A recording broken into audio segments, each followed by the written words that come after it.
Just do yourself a favor and go. Just go. Click on something else. Really, you don't want to stay here. You won't survive it. I barely survived it. This movie's horrendous!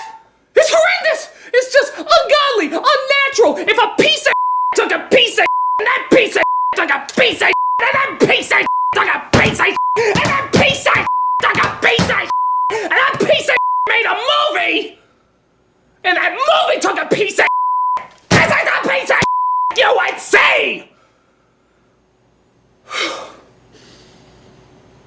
Felix the cat. Felix the cat, the wonderful, wonderful cat. Whenever he gets in a fix, he reaches into his bag of tricks. I know what you're thinking. What, that black and white cartoon from God knows when? How could a film based on that thing be as horrible as I'm making it out to be? How could some innocent animation from the 20s possibly affect someone in the most horrendous ways you can imagine?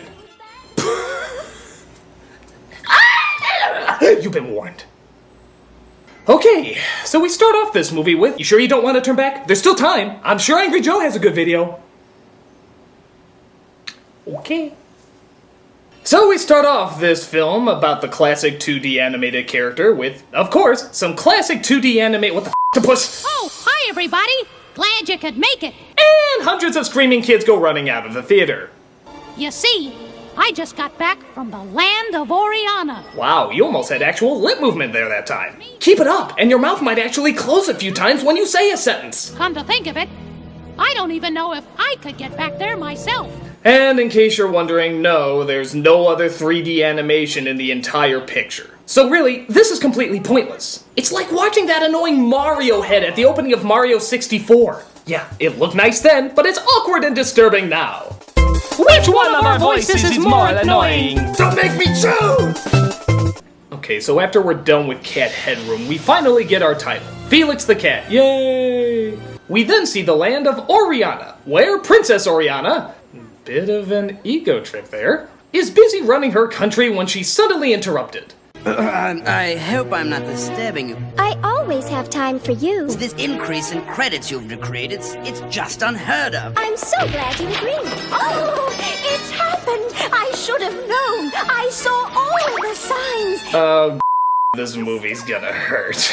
Okay, so you might notice, well, to be perfectly honest, all the problems with the movie in the first 2 minutes. Yeah, actually everything wrong with this film you can sum up in literally the first 2 minutes. Firstly, the animation is obnoxious. It needs riddling. Second, it has the same problem as The Magic Voyage. It's just constant noise all throughout the film. It never takes a break. The Duke of Zill. He's gotten through the impasse with a whole army. They're almost here. Take the city. But surprisingly, this film is even worse. Why? Because the sound mixing is so bad that half the time you can't even make out what they're saying.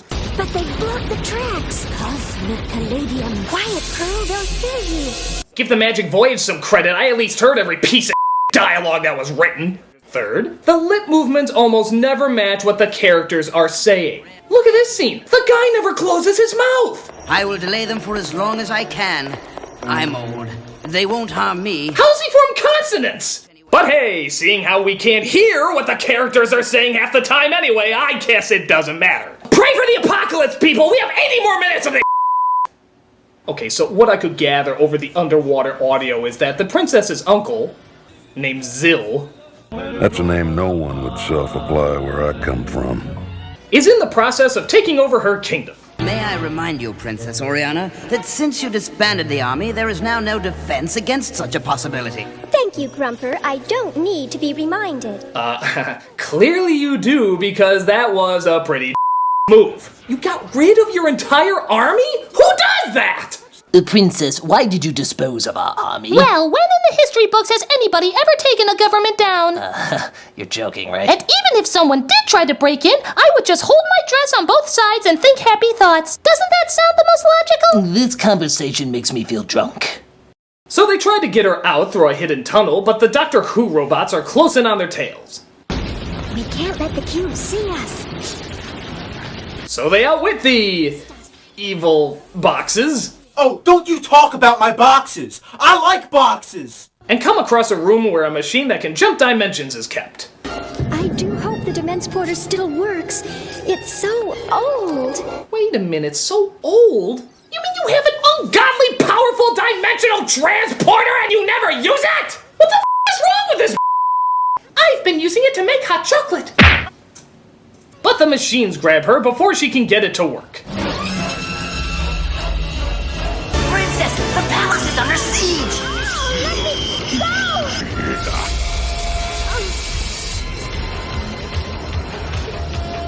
What the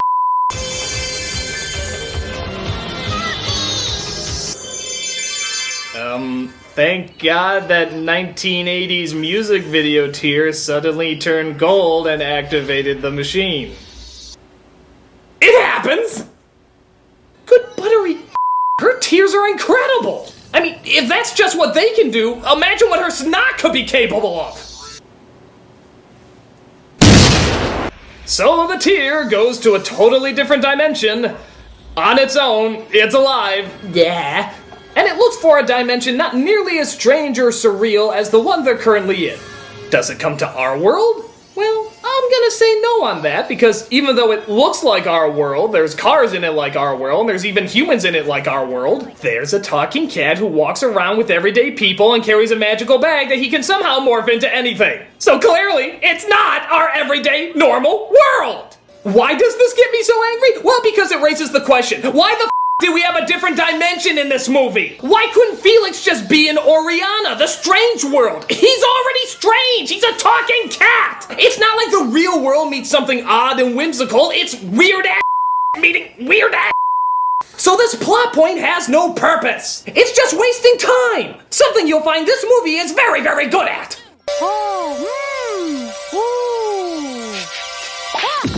So, as you can hear, Felix's dialogue is about as complex as an Itchy and Scratchy cartoon. Oh, even they have more respectable dialogue than this.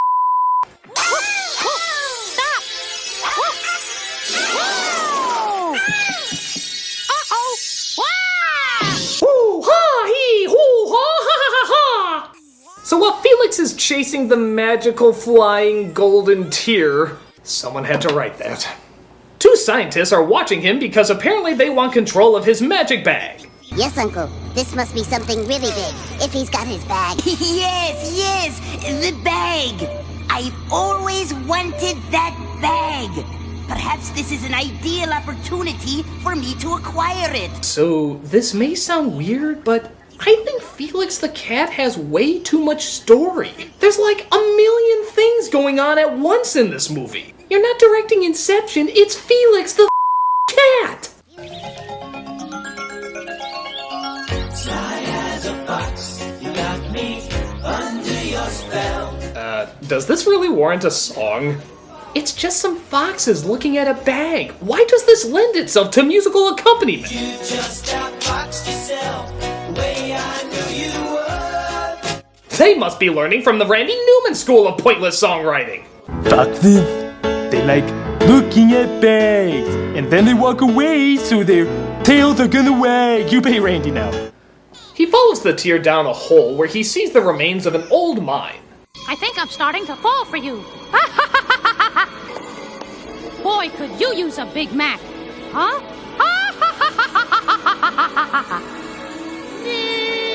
Boy, Felix is kind of sick, isn't he? Does he always laugh at the dead when he comes across them? Ha ha ha ha! You stupid skull! Alright, time to get some reading done. So he finds himself in the dimensional jumper-upper and gets sent to Oriana. But he's trapped in a room and uses his magic bag to drill his way out.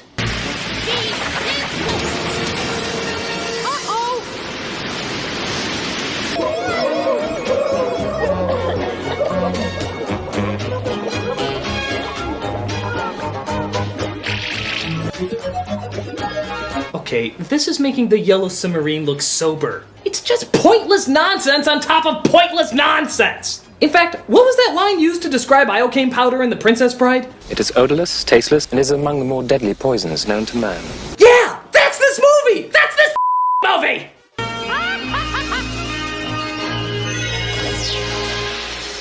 By the way, I should point out that Felix's magic bag really has no logical reasoning to it. He just sort of looks at it, lasers come out his eyes, and suddenly it transforms into whatever he wants. There's no limitation or understanding of it at all. We don't even know where it came from or how he got it. He just starts off with it and, hey, it's a magic bag. Don't question it. You know, maybe that would work better in the 1920s when animation was new and it horrified people. A cat doing things with a bag. Hide your children. But when this came out, it makes about as much sense as it does now.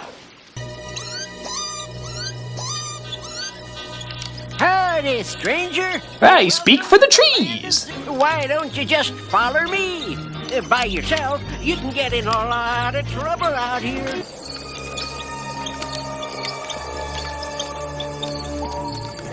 Look out! That's painted into the background, so obviously it's not gonna move. What? I got you.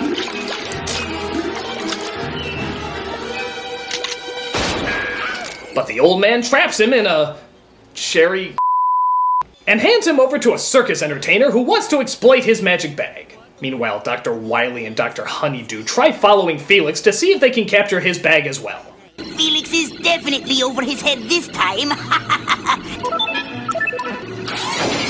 Change formers, less than you'd expect.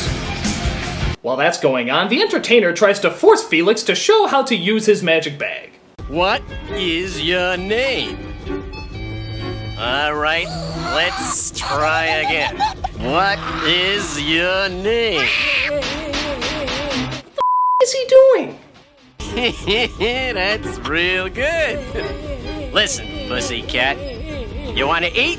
Then you work. My name is Felix. Stop that! You're getting way too much enjoyment out of whatever you're doing. What did they even tell the person who was animating that? Alright, I want you to make it look like he's a trash can. No questions, no questions. I have a very specific vision. So the show slash circus slash thing that the entertainer runs finally begins. And you're not gonna believe it. It's really loud, obnoxious, and annoying!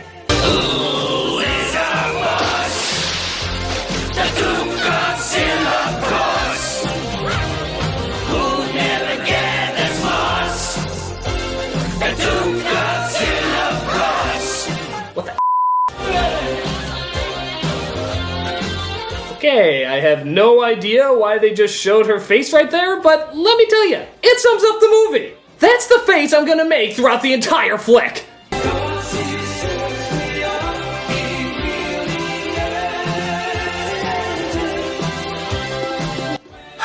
This whole sequence is like a bad fever dream after watching Pink Floyd's The Wall. Get him up against the wall! Yes! No! There's one in the spotlight! He don't look right! But Felix performs, and it turns out he's a big hit with his magic bag. Why he doesn't just turn it into a semi-automatic and blow the shit out of everybody, I don't know. But he does make all the Fraggle Rock gremlins happy. You did good, eh? You're a born performer, eh? We then see the princess is forced to perform while dancing inside a bubble.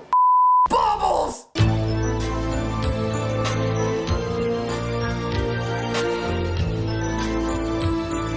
Why is it princesses can never seem to get out of bubbles? Like Princess Daphne, don't all they have to do is pop it? I mean, this isn't rocket science. In fact, this whole movie seems like a lost Don Bluth game. Dragons suck. I must be strong. Perhaps if I continue to dance What? more, then the Duke will What? show mercy on my What? people. I can't hear. What? Show mercy on my people. Guess what? That constant pounding sound coming from the robots is not vitally important to hear. Maybe the inner thoughts of one of our main characters holds a little bit more weight. But not likely. Gotcha! It's all right. I'm not gonna hurt you. So he befriends these two mice who for some reason dress up like lizards and for some reason can chew through metal. It's not even worth questioning. As they let him out and lead him up to the princess's cell.